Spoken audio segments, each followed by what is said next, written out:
The transmission from the sphere completes within seconds before it detonates, but Detmer still has no control over the helm or even the warp core ejection.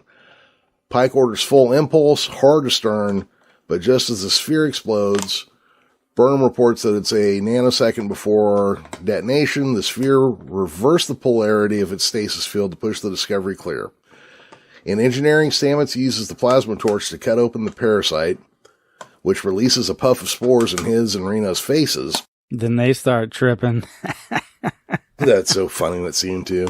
They pull Tilly out and then report to Burnham that Tilly was all right. With the sphere gone, Saru tells Burnham that it was now his turn and asks her to take him to his quarters. In his quarters, Saru shows Burnham a flower from his homeworld, which he grew to mark the passing of seasons on Kaminar. He points Burnham to a Kelpien knife he kept in a drawer, a keepsake to prune his flowers, and asks her to use that to sever his ganglia. That sounds rough. You gotta be really close friends to cut off somebody's ganglia, you know? Right. Yeah, you wouldn't just ask anybody. No, you got to go to your bestie on that one, you know, like, dude, I need some help with my ganglia. So he could die in peace before the pain and madness overtook him. Saru is apologetic, knowing how many people Burnham has lost already, and that he would do it himself, but he was too weak. After all they had been through together, Burnham admits that Saru was like family to her. Saru feels the same, that Burnham had taken the place of his younger sister, Serana, on Kaminar, and that this knife had been his sister's. Yeah. So one thing that I didn't understand about this scene is when she goes to cut them off initially, like she can't do it and starts crying. I don't think that Saru ever said, like, if you cut my ganglia off, I'm going to die.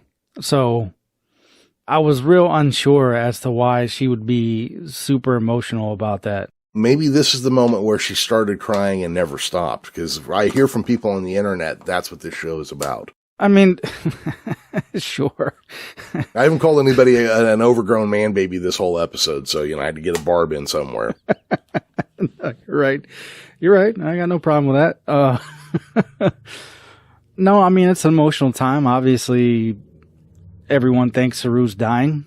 I just don't see the connection between... Why that particular moment is what set her off. Yeah. I don't know. Maybe it's one of those soy boy trigger moments or something. I mean, probably if, like, he was like, cut off my ganglia to save me, she'd have been not had a problem with it. What I got from it was that if when she was done cutting the ganglia off, he was going to die. So I wonder if it's just maybe interpretation is the difference here. Yeah, I didn't necessarily get that from it, but I mean, you could be right. Well, because, you know, if somebody cut off my ganglia, I'd want to be dead. That's fair. Yeah, you know, it's just how I feel about it, though. Yeah, so they kind of do the, hey, you know, we're family now, blah, blah, blah. He asked Burnham, no matter how painful or frightening or how much of a problem it is, she needs to fix her relationship with Spock. And if she could create this kind of bond with Saru, she can repair her bond with Spock.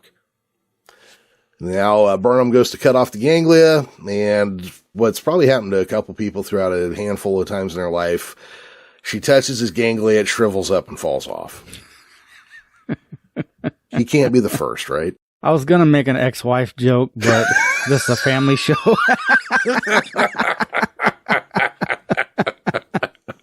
Oh, God, yeah. Hey.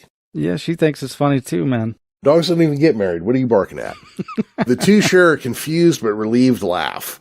In sickbay, after consulting with the doctor, Saru is declared fit for duty, and he realizes his people's history is a lie. He may need to break his promise to Giorgio, but he needs to go home and help his people. Yeah, I mean, it definitely throws their whole way of life in kind of a different thing. Everything he believes about their ecological system, pattern of living, everything has just been revealed to be full of Andorian baloney.